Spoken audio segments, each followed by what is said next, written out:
Welcome, everybody. Thank you for coming back to another Zoom webinar put on by Cannabis Lab. We have a great topic for you this evening, raising the glass with infused beverages. I'm personally very excited to hear what these lovely panelists have to say tonight. Thank you for joining us again. Some quick announcements. Our sponsor for this evening, putting together tonight's event, is S2S Insurance. They can definitely help you out with all your insurance needs in the cannabis and hemp markets. So give them a call over at S2S Insurance. We also have some new sponsors we'd like to thank for joining us. We have Fluent, who is one of the medical marijuana treatment centers here in the state of Florida. We also have Blaze Staffing to help you with all your cannabis staffing needs.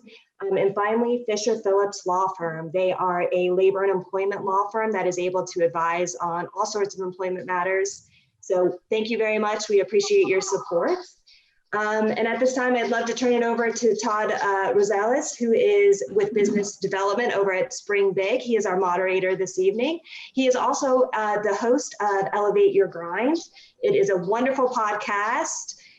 If you have not caught it, you have no reason not to go check him out. All of his content is also, I believe, available on our YouTube channel. So subscribe, check it out, and pay attention because he always is interviewing wonderful people, including all these lovely panelists tonight.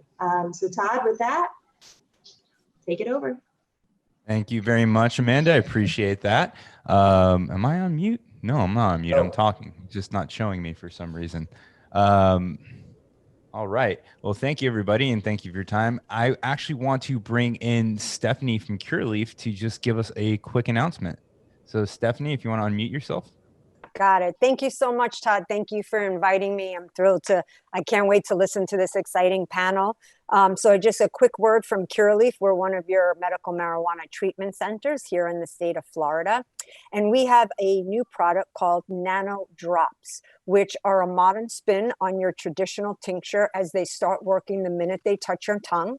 They are created using nano, which is short for nano emulsification technology. And yes, I practiced that several times before I said it. Which means that it's breaking down the cannabis oil into teeny particles so it becomes water soluble and allowing for rapid absorption into the body, faster onset of effect without including any unnecessary additives. And this results in a faster, more efficient cannabinoid delivery system. Our Nano Drops are a versatile product, making it an ideal choice for those in search of a convenient and easy to dose way to dose cannabis, consume cannabis. They are available at any Cureleaf in lime, grapefruit, and unflavored. So thank you for inviting me, and I look forward to the rest of the presentation. Well, you can actually see those right here on the desk with me. Dooma, I think you know one thing or two about nano emulsification, and same with everybody else on the panel here today.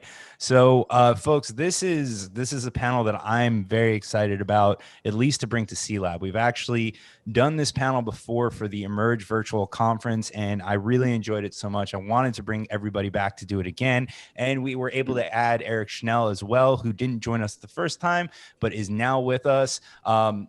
Just a shameless plug for myself. If you guys want to see some more on cannabis beverages, we have an Elevate Your Grind episode with both Jake and Cynthia. I posted some clips from that on our Facebook.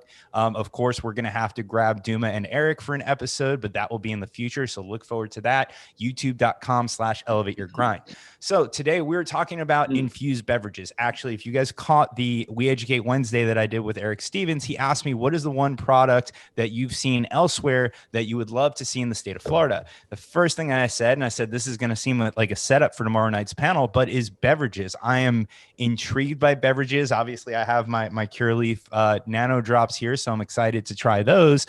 But for everybody who's on this panel, I'm really excited to try your products, get out to California. Dooma, see you in Canada. And then Eric, I can actually buy yours down the street. So I'm excited about that. So let's go around and we'll introduce everybody. We'll go Jake, Cynthia, Dooma, Eric in that order. So Jake, just give us a little background, tell us about Cann, and we'll go through that and then we'll get into the panel. Great. Thanks, Todd. Yeah, my name's Jake Bullock. I'm one of the co-founders at Cann. We make Cann Social Tonics. These are microdose cannabis infused beverages. They're in little 7.5 ounce cans. have 2 milligrams of THC, 4 milligrams of CBD. They are microdosed. They're meant to be consumed socially. The idea behind them is it's really a sessionable experience. So we sell them in 6-packs, share them with friends. All natural ingredients, obviously much less calories than alcohol.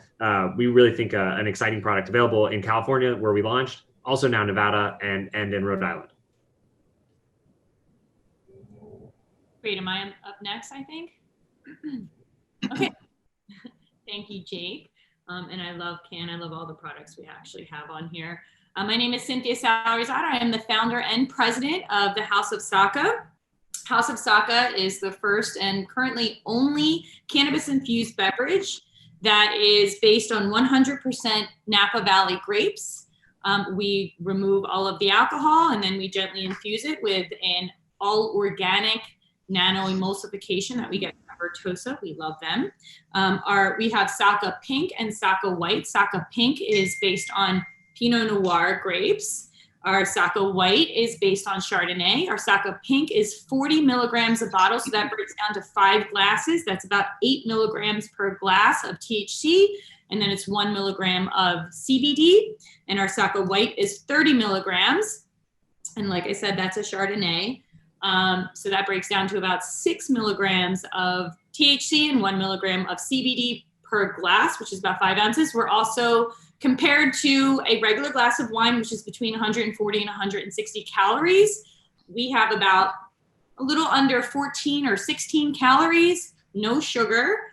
So our beverage is extremely healthy, especially if you're using it to replace something alcoholic. And that's us. We're a luxury cannabis brand based here in California. You can find us on most delivery platforms and then selected very specific dispensaries throughout the state of California, and you can find us at houseofsaka.com. Hey everybody, this is Eric Schnell. I'm the co-founder of Mood 33. I've been in the beverage business for about 22 years as a serial beverage entrepreneur, mainly building brands sold in the natural products industry, and found my way into THC and CBD a few years ago and got super inspired by this amazing plant. And first launched a sparkling tonic line 2 years ago in California dispensaries called Mood 33 Sparkling Tonics, 3 SKUs, 10 milligrams THC with a nice blend of terpenes and CBD in each bottle. Worked for about a year to kind of learn that market. And at the end of the day, pivoted a little over a year ago to a CBD-based brand with 6 SKUs under the Mood 33 label, using 33 milligrams of full spectrum CBD from our partners at Evo Hemp. It's a Native American supply chain, kind of a good, almost fair trade story here in the US. And we're building our business now in about 22 states nationwide. And some states are safe to play in, some states are not. So our core business is based in New York. We're in about 300 stores and building out distribution on the East Coast in specific the rest of this year. So excited to be on the call and share my learnings as an entrepreneur in the field on both sides, THC and CBD in beverages.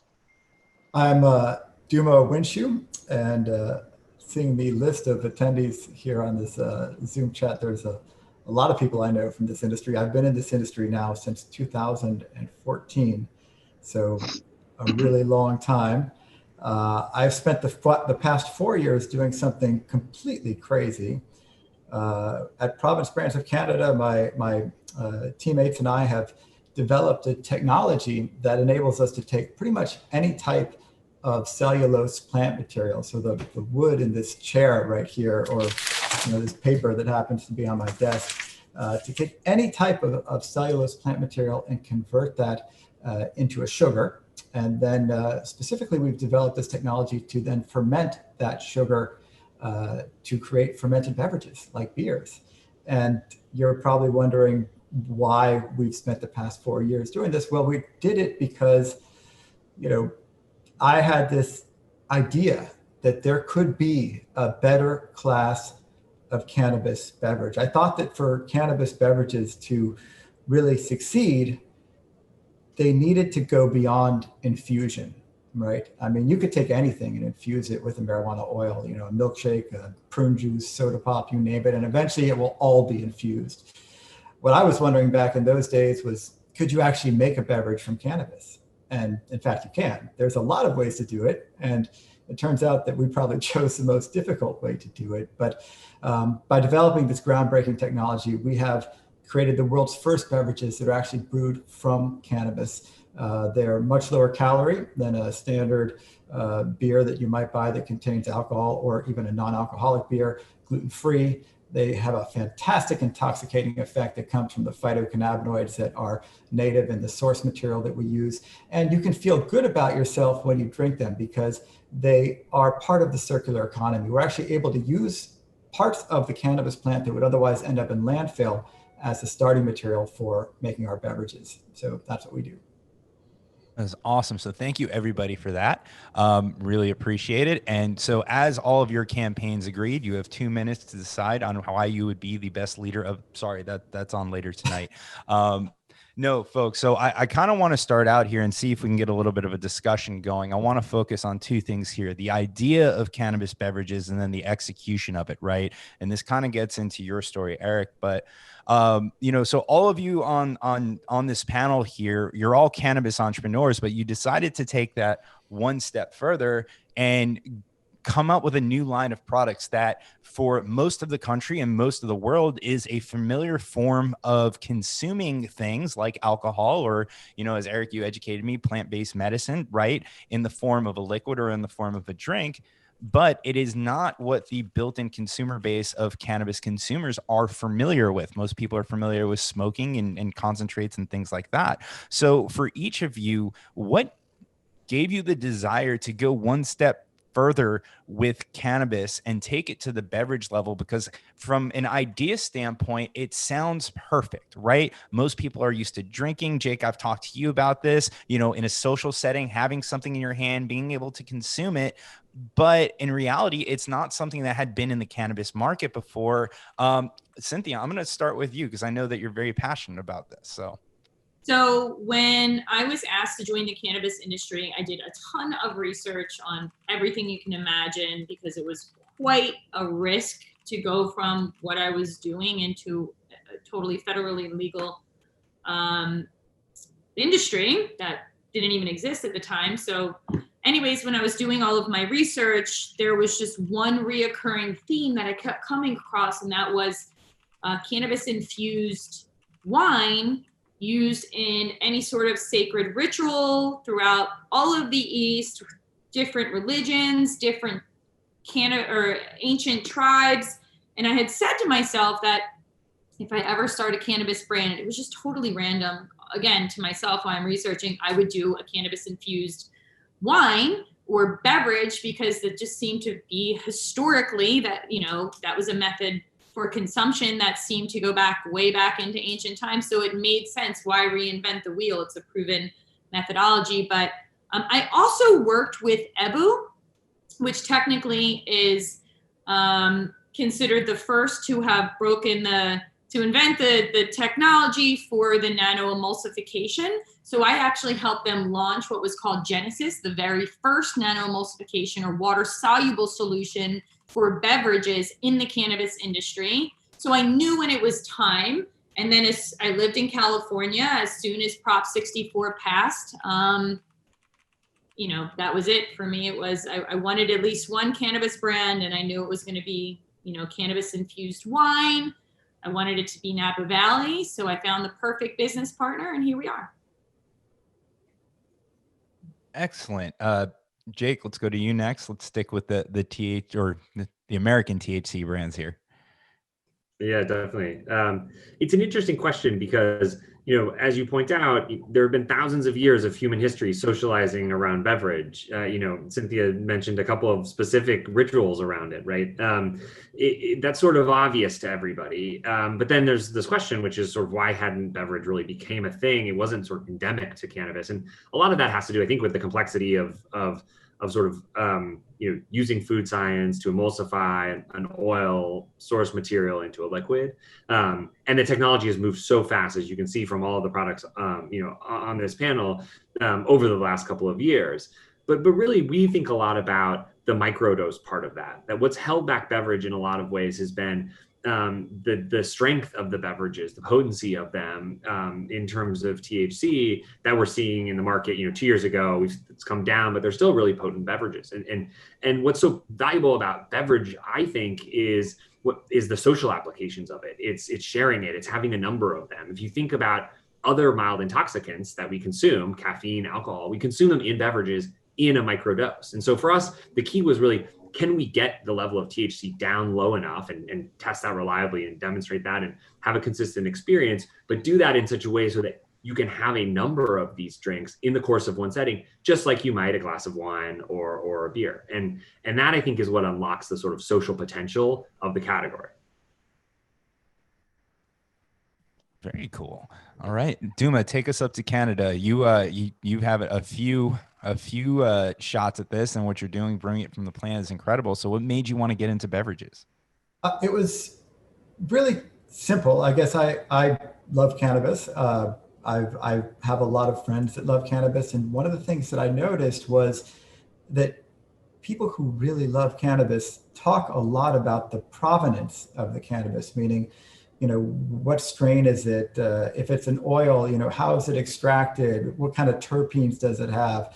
And the flavors and the fragrance and all these aspects of cannabis. And there's just so much to talk about. It's so deep, And of course, like I'm sure many on the panel, certainly Cynthia, this made me think of wine and craft beer, where, fans of wine and craft beer similarly talk a lot about the provenance and how their product is made, and the ingredients. The same you'll see with single malt scotch and gin and, even tequila beverages. So there was this natural sort of mix that I felt that if somebody could make a beverage, for all the reasons Jake just mentioned, thousands of years of socialization, people prefer to drink their psychoactives. Nobody wants to go out and step outside to smoke, and you can't smoke indoors anywhere anymore. For all the reasons that beverages are the number one way to consume a psychoactive, it seemed to me that the secret was to make a cannabis beverage that had that authenticity, that had that provenance. And I just got fascinated by that question, and as I mentioned, I spent the past 4 years trying to solve it. And I'm really proud to say that we have. Very cool. And then Eric, this is kind of a loaded question for you because you were a beverage guy before the cannabis market came around, but obviously you saw some type of opportunity bringing beverages to this space. So give us a little insight into your decision to enter it. Yeah, I may have come at it a little bit of a different way than my fellow panelists. Being a beverage entrepreneur, I built my career launching the first organic soft drink company in 2002 called Steez, which was our hero ingredient was organic green tea from Sri Lanka. The next company I helped build was Runa Tea, which is an Ecuadorian guayusa tea that was doing good in the rainforest with super high caffeine content, kind of had a little bit of a shamanic feel to the product. And, so I've always looked for what's going to be a hero ingredient in a beverage. And I do believe beverages are one of the greatest ways to turn on consumers to amazing ingredients, and especially on the health and wellness side, that's where I tend to focus. So in 2013, I met was one of my closest friends at the time and mentors, Kenny Morrison from Venice Cookie Company out in LA. And he just totally inspired me about his cannabis quenchers and his edibles. But I really wanted to focus on the beverage side of his business and learn, what's going on in California with beverages at the time. And he was one of the only brands back then. And I started just going to a couple of the small little trade shows in Colorado and Seattle, just 50 people in a trade show, some scientists, some extraction people, a couple entrepreneurs, definitely some cowboys and drug dealers. And I said, man, I felt like the first day I got to one of those shows, this is the future. Like, this is going to be like Natural Products Expo East. There's got to be a way to bring all this stuff into a beverage, because again, that's my blueprint. That's my focus of building brands. And when Kenny sent me home with a little bottle like this, which I probably illegally snuck on the plane of CBD, I got back to my office and I mixed it in water. And 10 minutes later, my shoulders went, ah. And that was CBD. It wasn't THC. And suddenly it just hit me that, we make energy drinks. Red Bull's the category leader. Energy is a multi-billion-dollar category. Whatever you call this category of CBD in a drink, relaxation category, someday maybe it will be that. I said, if everyone could feel like this every day, if they didn't want to drink an energy drink, but feel the opposite, the anti-energy, this is the gold mine or liquid gold in a bottle. And so I just had to get into it. So worked for a couple of years to kind of figure out what's our angle. And we went to ArcView in 2015 and presented on stage our first concept called Lofty, which was a CBD infused sparkling tonic. So that's super early for CBD drinks. everyone I thought who would invest in me, including my former investors, including ArcView people, basically shot me down for a straight year. I couldn't raise $1 single as a CBD beverage. At the end of the day, everyone that started looking at it said, this is illegal. We can get arrested putting money into this. It's the Schedule I drug. And I was like, no, it's CBD, it's hemp, it's not. Couldn't raise any money. So that put me on the path to, well, what can we do to get into the game? And I've always believed that cannabis is a gateway herb, not a gateway drug. Kenny and I always talked about that. I've been down in the Amazon drinking ayahuasca. My first time I did mushrooms was in a liquid tincture. So I'm a plant medicine guy, and I believe in the spirituality of this plant. Cannabis deserves her rightful place in every home's medicinal cabinet, in every home's kitchen. She deserves her place. And I think this plant just has such amazing properties for healing. And so, I said, let's just change gears a bit to my partner. Let's just go to, California and try to take what we built with CBD in a beverage and to switch out the CBD for the THC. And so 2 years ago, we launched the Mood 33 line with 10 milligrams per bottle, so a socially responsible dose, and immediately got great traction, great response. I had no clue, though, that the beverage industry and dispensaries in California was nothing like the beverage industry nationally, with all the blueprint that you're supposed to follow to build a brand smartly. None of it worked. And we could talk about that. But that led us after a year of saying, well, how much do we want to keep investing just to be in the space in 100 dispensaries versus possibly going back once the Farm Bill passed? That was the pivot. The Farm Bill passed, and then I went back and said to my team and investors, well, hey, I think we could do it now, at least in about 22 states. And that was our pivot last year. So, went from CBD beverage to THC beverage, back to CBD beverage. We'll probably still find our way back in THC at some point when regulations are much more favorable to entrepreneurs building a normal brand and scaling a normal brand nationwide. So this is something in the pre-call that I was fascinated with, and I kind of want to try to respark now. So Eric, we're going to stay with you. Listen, there are a ton of positive things about this space, and I'm very excited for it to happen. Cynthia, I actually sent you on Instagram someone who hosted a party with an all cannabis beverage bar. There was no alcohol at it whatsoever. And I truly think that we're going to start seeing a lot of that stuff in the future. I can't wait. And I think it's a long time away to see these things at bars and restaurants and other places, or just pop-up events. Maybe they're private events with an all cannabis quote unquote bar. But there are a lot of challenges to get to that point. There are a lot of restrictions that you all have to face, and we'll cover those all throughout the rest of the panel. But Eric, if you don't mind, why don't you start and tell us what led, I think you're a little earlier than the rest of the people on the panel, what led to but wanting to pivot away from THC into CBD, just from the standpoint of a traditional beverage entrepreneur? Yeah. So, I'm sure my fellow panelists and others that aren't on the call here today that are beverage entrepreneurs in cannabis probably experience a lot of the same pain to build a brand. And, look, in the mainstream beverage world, it's all about demo, support your stores, 100% marketing efforts, sample as much as you can at the store level, engage those consumers. And they walk out with a case in their shopping cart, in their car, and they share it.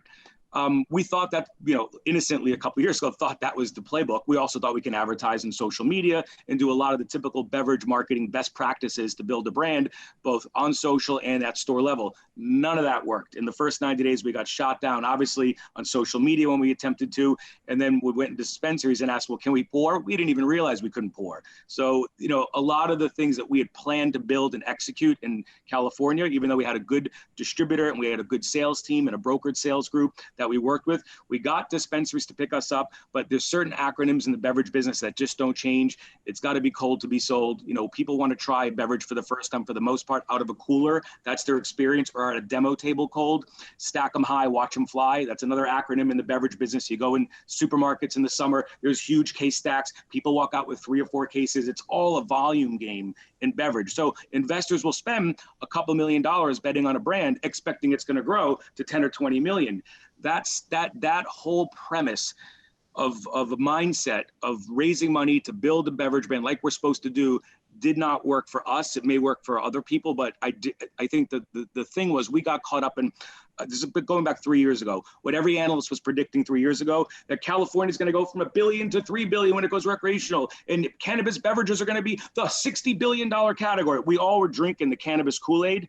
I can tell you, going in dispensaries, we realized real quickly it's all about the bud tender. That bud tender is the gatekeeper for what the consumers that walk in buy. And so trying to convince a bud tender that on average consumes 200 to 300 milligrams a day of THC, that they should send their customer to buy a very expensive $7 bottle with a socially responsible dose of THC in it, just was like the biggest challenge ever. I mean, we had a little bit of experience, you go into bars and nightclubs, a lot of those bartenders, they're incentivized or spiffed to push certain alcohol. You can't even do that with the bud tenders. So, we just again, I'm not going to beat a dead cannabis horse, but a lot of the things we thought we could do, we couldn't. And I think that still to this day, it's only been a year that we kind of retreated from the California market. We hope to come back in, I think, when things are more favorable. But that was part of the problem. But the truth is, the other part of the problem is watching $60,000 of perfectly good product that we had to pour down the drain because we sent to 3 different laboratories in California to test our milligram dose. We knew we put in 10 milligrams. But the rules and the regs are not favorable to a beverage entrepreneur with nanotech or some emulsion that the labs don't know how to actually test for, especially nano. So you may put your 10 milligrams of nano in, or whatever your emulsion is. There's no guarantee that the third-party lab testing it is going to come back and give you any credibility that there's 10 milligrams. So we started seeing 8 milligrams, 7 milligrams, 15 milligrams. We're like, oh my God, we can't even sell the product. So one day we had a production run, had to literally destroy $60,000 worth of product. How do you tell an investor that? Like that, the risk was bad enough in the stores, but then that's the risk on the production side. And then the collecting of money is super challenging with distributors because it's not like UNFI and KE in the beverage world or the typical big guys that will pay you in net 45. We experienced, some of the worst payment terms ever, from the dispensary paying the co-packer to the co-packer paying the license fee. It's like this Ponzi scheme and no one wants to pay us at the end of the day. So collecting money is also super challenging. So I would come at this, I'm super positive. Cannabis beverages will be a massive industry in 10 years. There's no doubt about it. Consumers love getting their fix on in liquid. It's not going to change, and plus it's way better drinking than smoking for your lungs. So it's just going to take time. But our challenges in the field were real enough that we spent about $1 million in 12 months in California. At the end of the day, had to just look at ourselves in the mirror and say we could spend the same $1 million and build a $3 million brand next year in 600, 700 accounts we know in mainstream grocery. That was because we had that experience. Not every entrepreneur does. We decided to make that pivot, and now we're in about 600 stores in our first 9 months and cranking, and we're already doing 3 times the monthly revenues we were doing, with our THC drink. So sorry to go on a little long, but there's a lot of passion there and also optimism too. No worries. So the rest of you, let's tell him why he's wrong. No, I joke. Obviously, it's different times and different things. Jake, let's start with you. Cann is huge in California. Did you see some of the challenges that Eric was talking about, and how did you guys get past them? I mean, you seem to be doing very well. It was making me laugh because Eric did a fantastic job of basically explaining all of the challenges that we've been fighting the last year and a half. And he's right about all of them. I mean, that's basically, I can maybe think that the only other challenge I would add is there's no space in any of these dispensaries to even stack anything high. And so you're already, operating in this very tight retail square footprint that makes it really, really challenging. But those are the issues. Those are definitely the issues. You have sort of a legacy environment to purchase. You have retail associates, the bud tenders, that are generally high potency, high THC consumers. What we think about every day is how do we convince people that this product makes sense for them? And the hardest part about that is our customer, the people that we designed this product for, that we tested it on, and that convinced us to start this company, they don't walk into dispensaries on a regular basis. And so, our real challenge in the early days was how do we convince a channel, a category, a set of bud tenders and accounts that have no interest in this product. They don't have interest in a 10 milligram product. Think about what they're going to think about our 2 milligram product, right? How do we convince them to take on this risk? And the way that we've done it is in a lot of ways not dissimilar from what Eric was describing. We've on the ground, we've worked really, really hard to push people that we know, sometimes personal friends, but anything we can possibly do to push people to these are our early accounts to show them that, look, and they have the dispensaries have this data. They know how, I mean, if they're paying attention to it, how many people for the first time swipe an ID at a dispensary and purchase Cann or purchase only Cann, which is really interesting. Those numbers are really big numbers. We often don't get that data back to us, but we have a pretty good sense intuitively of what's going on there. And so we started sort of getting these flywheels going dispensary by dispensary, demonstrating to them, if you put this product on your shelves, if you put it in a refrigerator, we'll give you the refrigerator if you don't have one. And if you start with a big enough order so that your bud tenders and your team are incentivized to sell it, like, you have to care about this. Don't buy 2 cases from us. We're not going to be able to do anything with that. But, buy 30 or 40 and we're off to a good start. Convincing them, showing them, doing demos with virgin products, so non-medicated versions of our product, so people can taste the flavors, they can understand like that this is something they might want to try. And it worked. And we would see people leaving with 6 packs of our product after 3 hours of demos, and that started getting the flywheel going. And then the bud tenders and then the accounts, they would see the product move. And it is not easy, but we've been fighting that battle along those lines, over the last year and a half in California, and it's just finally starting to tip. We're just starting to see people come into dispensaries that have had no touch point from us, that are asking about Cann, that are parroting back sort of our commentary about it being, low dose. You can have a number of them. It's meant to be social. Drink it instead of, a bottle of wine. And that's just starting to turn. And it has not been easy, but hopefully it's an optimistic sign that more and more people are starting to think about cannabis beverage. The one other thing I'll add, which is important to note, the pandemic has helped with this.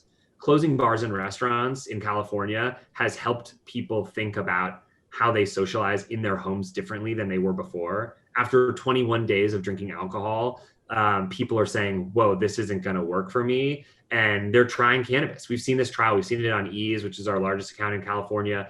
I mean, thousands and thousands of customers, new customers to Cann joining March, April, and May. And they're coming back and they're buying the product again and again. That's awesome. Those people that are coming in without the touch points are all the people I'm texting. I know in California it says, "Hey, can you try this for me and maybe send me some?" But Exactly. There is a touch point there. Cynthia, let's go to you and then Dooma, because Dooma, the restrictions are a little bit different in your area, but I want to make that comparison. So Cynthia, tell you were having explosive growth as well too. Talk to us about your challenges and how you're overcoming them. So COVID-19 did overnight, in addition to just legitimizing the industry in a way that we've been hustling to do for a very long time, edibles and beverages shot through the roof, understandably, because this particular pandemic or this particular virus attacks your chest or your lungs. So we have experienced explosive growth, but I'm going to tie it back to Eric. There really wasn't one thing Eric said that I could disagree with. If anything, I'd like to just add to it. On top of all of those challenges that Eric has articulated for us and got spot on, some additional challenges are there's no real true infrastructure for manufacturing and distribution on top of all of those other horrible obstacles. Sometimes we have no way to get the product to market because regular cannabis distributors are so used to a pound of weed and holding that and moving that, that when we presented them with, a box that's a little bit heavier, maybe some glass, most distribution companies literally will not touch it. I'd say 90%, 95% of the distribution companies in the state of California will not touch it.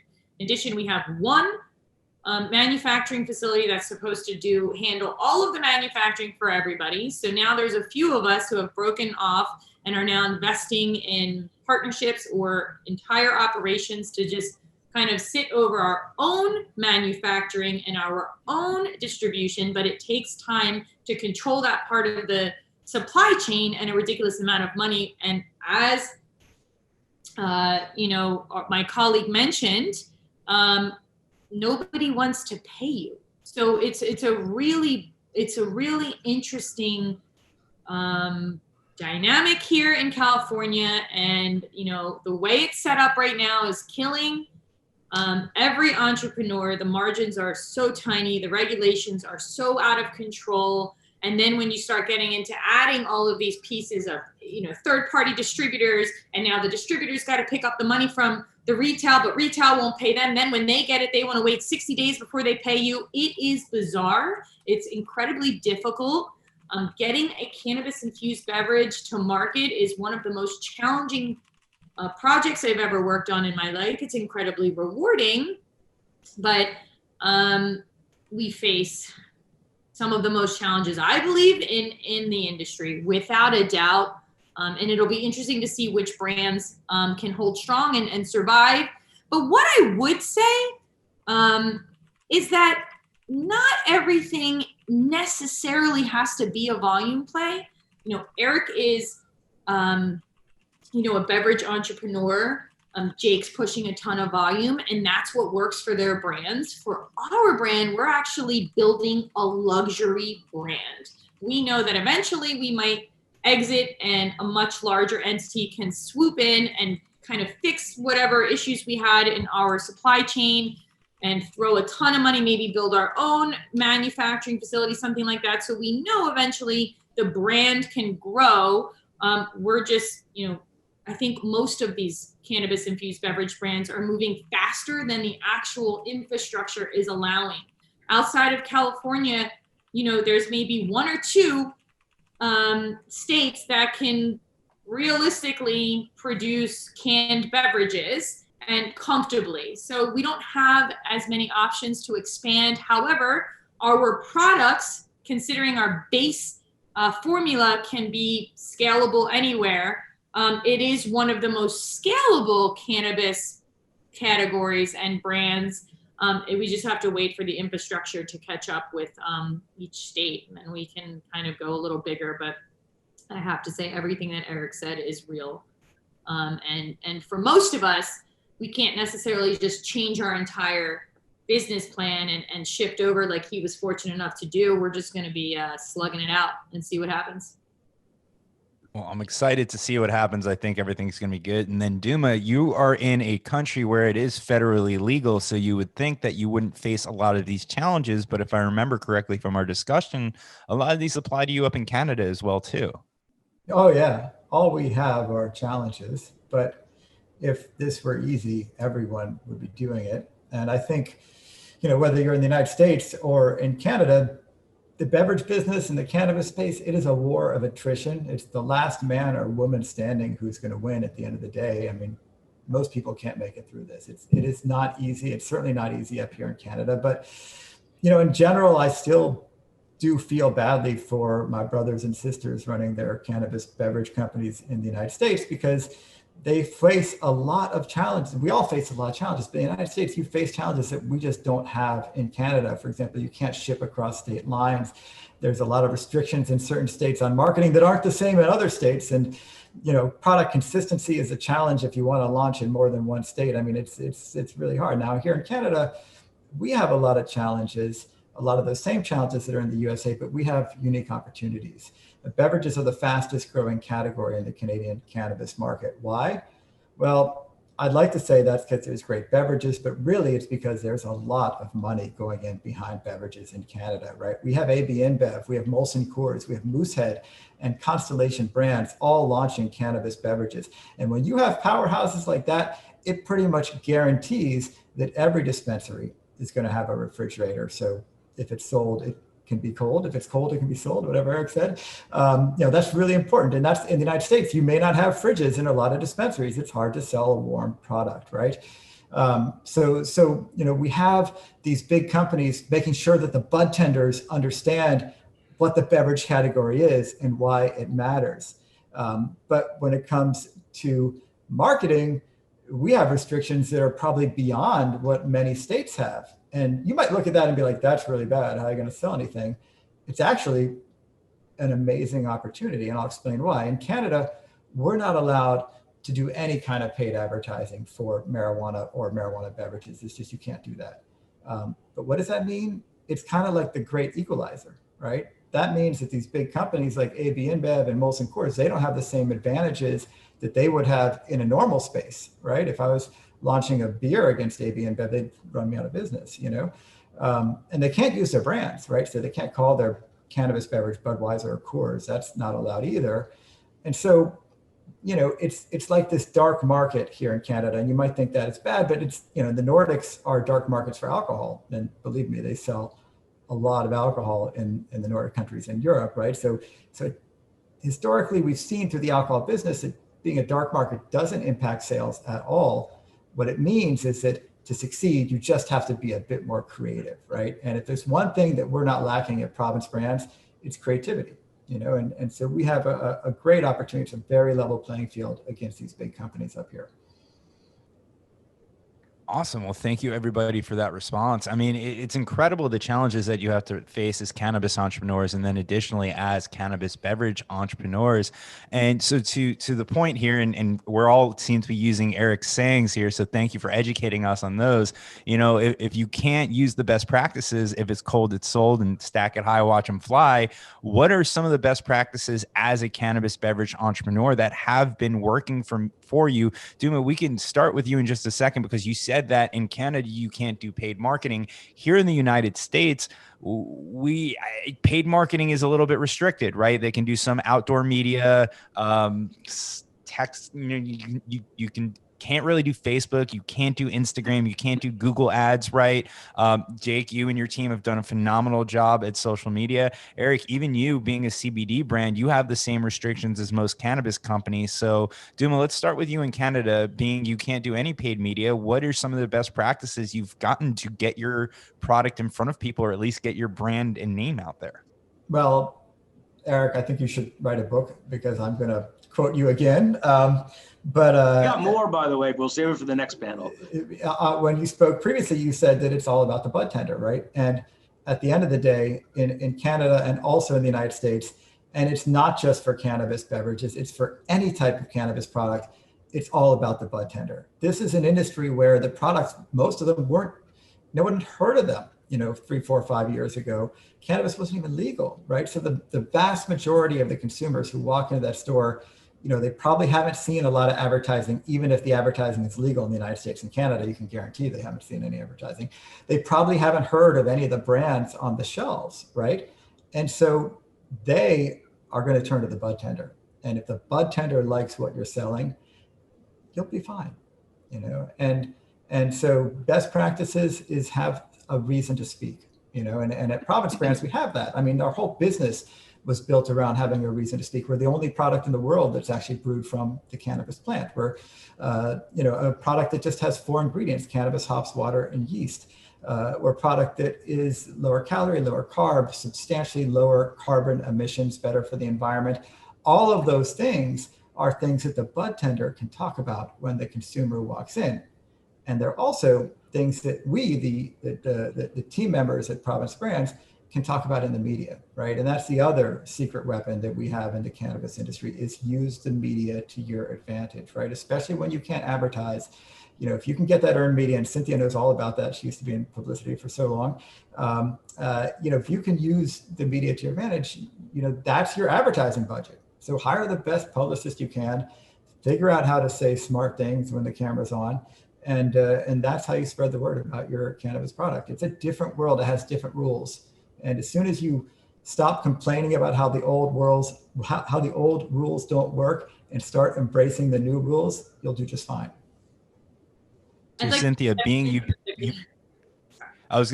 Cynthia, you paid Dooma to advertise your line of work. We can let you go next.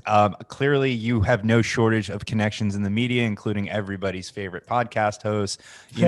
You were earlier in your journey than Jake and Eric. Talk to us about some of the ways that you were getting. I mean, the bottle is beautiful. The branding is great. I will say that across the board for everyone's products. You guys do a great job branding. But Cynthia, what are some of the best practices that you're leveraging to launch your brand? So back in 2017, I actually wrote the only white paper that defined what a luxury cannabis brand was. I did a ridiculous amount of research to try to figure out how to promote and do the publicity for craft cannabis before anyone else. And it turns out a sustainable product like that, or whatever the case may be, you use the luxury method. So I did all this ridiculous research to try to figure out how to help Humboldt's Finest, to be specific. And then I had all this information about luxury branding, positioning, marketing. And I knew almost better than anyone else how to launch a luxury cannabis brand. So when it came time, I used that, the branding and the PR to launch it. So obviously I owned the top cannabis and hemp public relations firm, and it was acquired by KCSA Strategic Communications.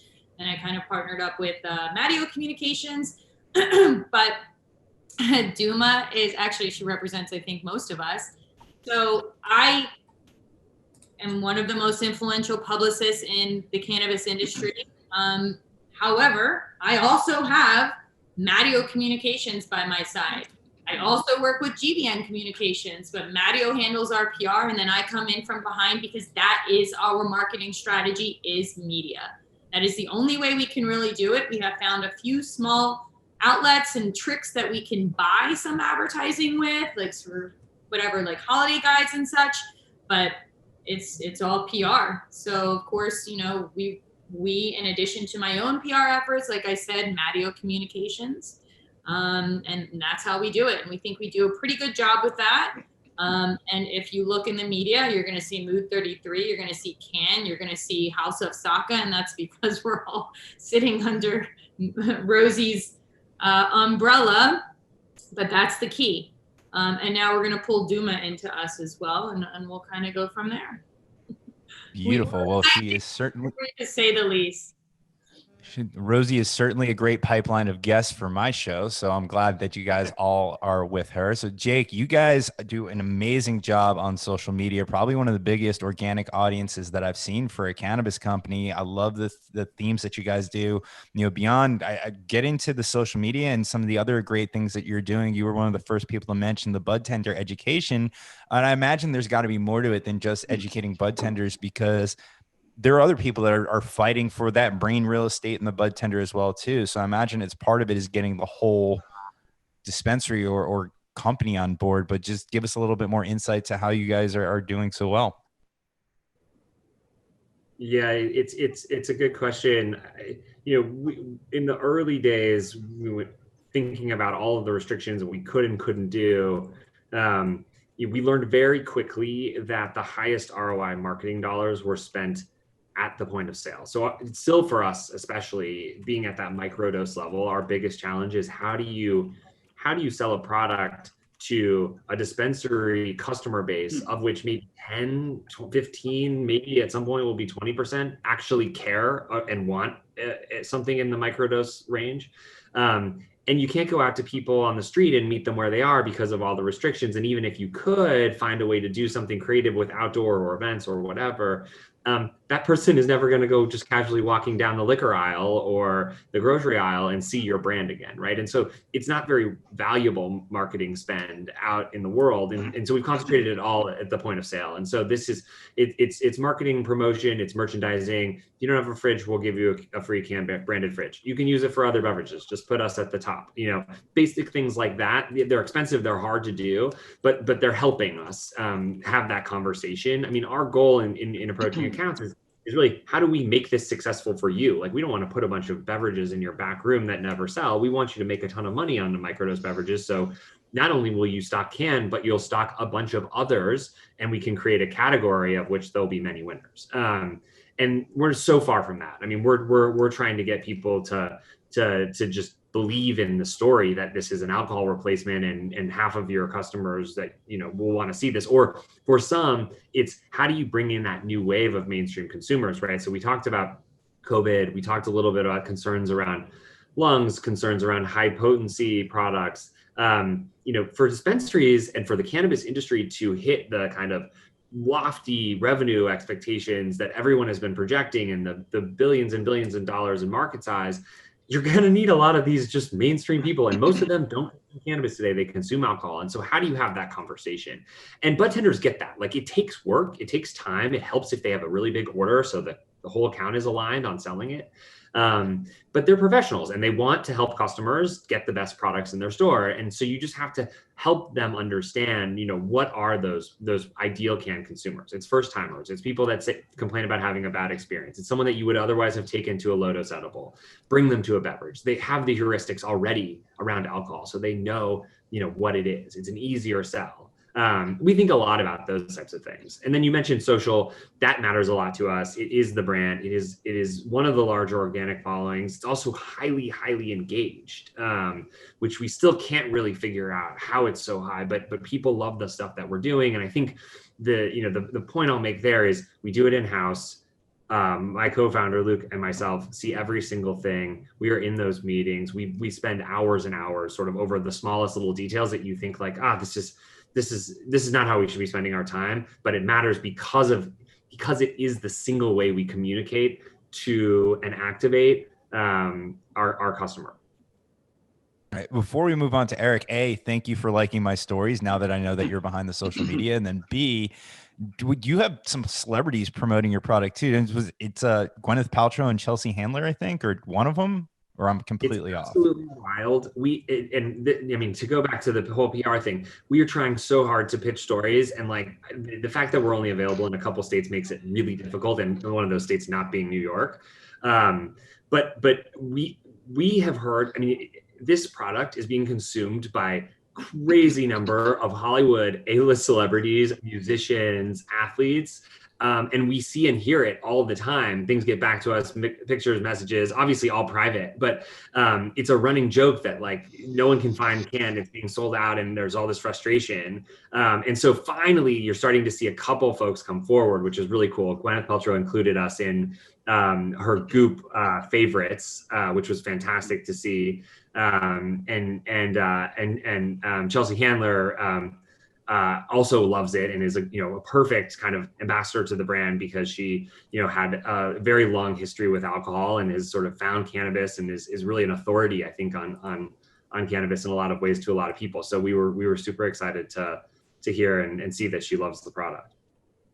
All right, so Eric, I want to turn to you, but I just want everybody to know to start getting your questions prepared because we're going to open it up to questions after this. Please drop your questions in the chat because I'm sure we're going to have a ton of them. As much as I have a ton of questions I want to keep going on. You guys have all made great points. So Eric, you in theory have less restrictions than everybody else on the panel because you're able to sell in gas stations another place because it's a CBD product. But from a marketing standpoint, you have the same restrictions. I think everybody's looking for you to be a gateway beverage for them, leading the charge with a CBD beverage into the THC market. So tell us, what are your best practices and how do you get around some of the marketing rules to mimic what your traditional beverage background tells you to do? Great question. I think that Cynthia. One more thing. Also, we need more sayings. Just putting that out there. Everyday beverage consumption. And just to let you know, so from the analyst's point of view and serious private equity and strategics, they look at a beverage brand. This is obviously not a THC beverage brand. For the most part, when they acquire brands, they want to understand, this is Coke's Venture and Emerging Brand Playbook. They want to understand that you've got your brand to about $25 million. You've proven it out nationwide. If they do an investment or a couple of investments, can you help as the founder or the founding team get it to about 100 million in their portfolio on their trucks? If you could do that, the model, the thesis says you're $1 billion brand. Well, what's the backup of that whole model? It's the brand or the product has to be an everyday usage occasion, everyday consumption occasion. Hangover drinks was the biggest talk 10 years ago. Hangover shots, hangover drinks. The reason why the whole category failed is people are this is all the studies, all the focus groups told the investors in the community, is that people only would buy their hangover shot or their hangover drink 2-3 times a month when they're going to go get shit faced. So I think that Jake's on. My prediction is in 10 years from now, because the acquisitions, I don't see any acquisitions in the US of a strategic to a small cannabis beverage brand, unless it's like Caliva buying you because they want you in your California distribution, like they did with Zola. That was strategic, made sense.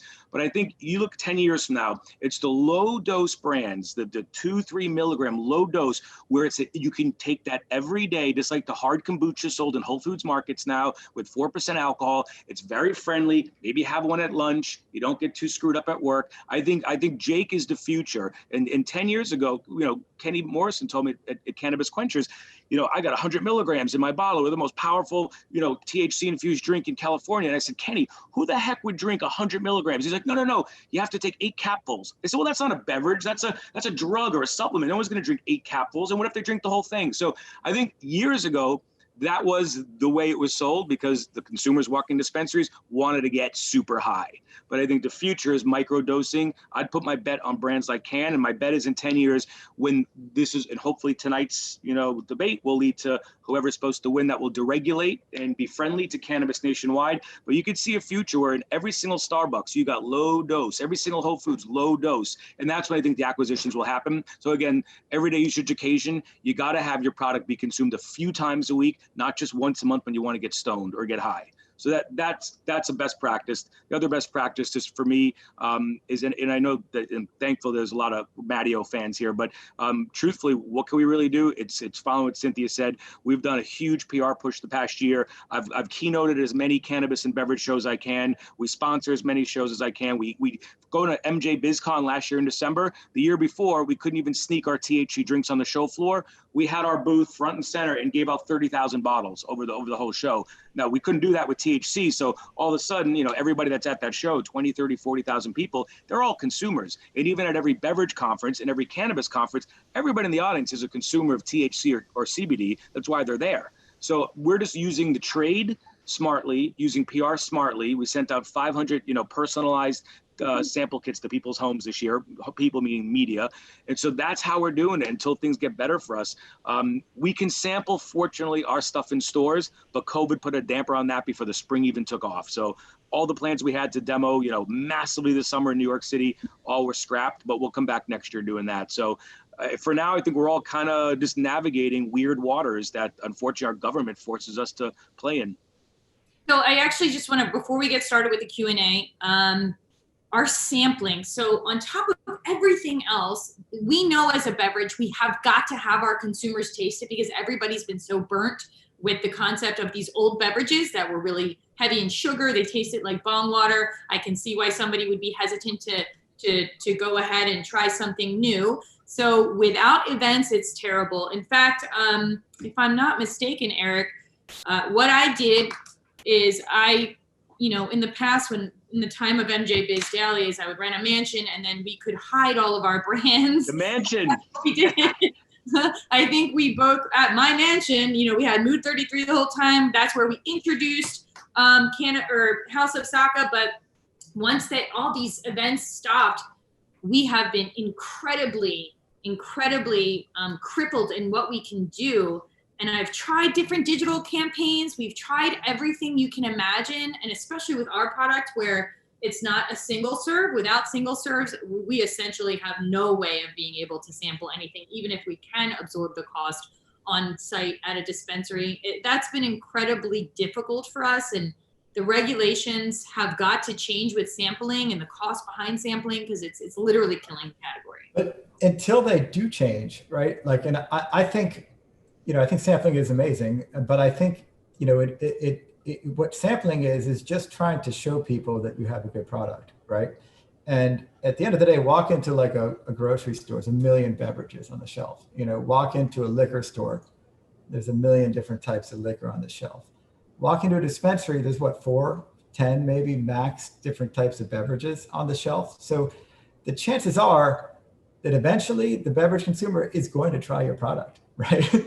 Because there's just not that much out there. So I think, on the topic of best practices, the best practice is to put the time and the energy into making your product great, making it taste amazing, making it give a phenomenal psychoactive effect, making it hit you really quickly, leave your system really quickly. And if you can check all those boxes, you might not have that rocket ship trajectory of growth that you would have in another industry where you could do that sampling. But eventually those consumers will try your product because there's nothing else for them to try. And they won't go back to all the bad ones. But if yours is good, they will go back to yours. I think that's one thing for every one of the panelists on here that I can say confidently is that every product on here tastes delicious. It literally is like any other product. When you sit down, any other beverage, there's nothing harsh about it with Cann, with Mood 33, with House of Saka.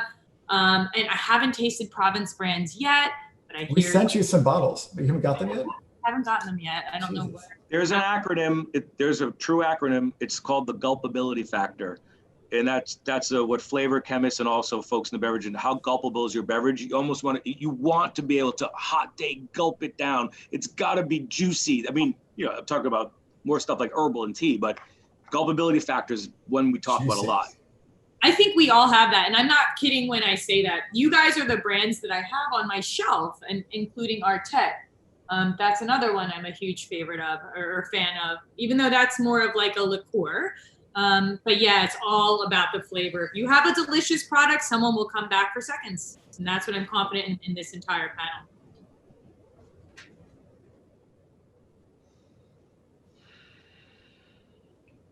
Todd, you're on mute.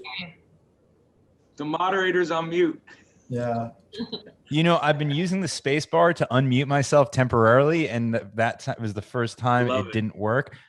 We don't have any questions in the hopper here, and I know we're right at the panel, but I'm going to ask one more question because I'm very interested, right? So consumption lounges, obviously COVID-19 put an end to that, but before all this happened, there was one in California. You had it was the Lowell Cafe, which became the OG Cannabis Cafe. Eli crushed it. What's that? Eli's from Lowell's. Yeah. Good. We went to college together. Oh, nice. Yeah. Big fan of those guys. And so you had the consumption lounge. This would be a natural product in those lounges, right? And listen, I come from a household where I am the only cannabis consumer in the household. My wife does not like the smell of it, or she doesn't want to be around smoke. And this country has spent a very long time getting smoke out of public places, not cannabis smoke, cigarette smoke, right? So I can't imagine that they're going to be that quick to let it back in. So that's why I believe that beverages are the future of the cannabis industry.